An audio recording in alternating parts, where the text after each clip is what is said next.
শুভ সকাল বন্ধুরা, সবাইকে আমার ছোট্ট মিনি ব্লগে স্বাগত জানাই। আমার সকালটা যায় প্রথমে চা দিয়ে, তারপরে ভাই বোনের সাথে খুনসুটি করে, একটু মজা করে, ওদেরকে জ্বালিয়ে ওরা আমাকে জ্বালায়। তারপর শুরু হয় বোনকে পড়ানো, পড়িয়ে টড়িয়ে ও স্কুলে চলে যায়। তারপরে আমি স্নান করে খাবার বাড়ি। আমাদের আজকে পেঁয়াজ কুচনো দিয়ে আলু ভাতে মাখানো লঙ্কা দিয়ে আর ফ্যানে ভাত হয়েছিল, সেটা আমরা খেয়েছি।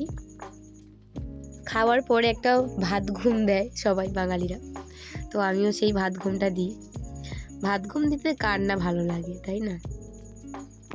অফকোর্স আমরা বাঙালি, আমাদের তো ঘুম দিতেই হবে।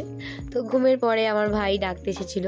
ওদের বাড়িতে আজকে ফুচকা হয়েছিল, বাড়িতে হোমমেড, তো সেটা খেতে গেলাম। কাকির রিয়াকশানটা তো দেখতেই পাচ্ছ কতটা ভালো হয়েছে। আমার রিয়াকশানটা আমি আর দিতে পারলাম না, কিন্তু খুব ভালো লেগেছে আমার ফুচকাটা খেতে। তারপরে আমার ভাই, ও আমার মতন দেখা দেখি ব্লগ করছে, ওকেও দেখালাম, ফ্ল্যাশ লাইট জ্বলছে পেছন দিকে। তারপরে খেলাম ফুচকাটা। খাওয়ার পরে রিভিউ দিলাম ওকে, ও রিভিউ নিল আমার কাছ থেকে। তারপর রাতে চিকেন রান্না করে খেয়ে দিয়ে ঘুমিয়ে পড়লাম। এই পর্যন্তই রইল আজকে ব্লগটা। Thanks for watching.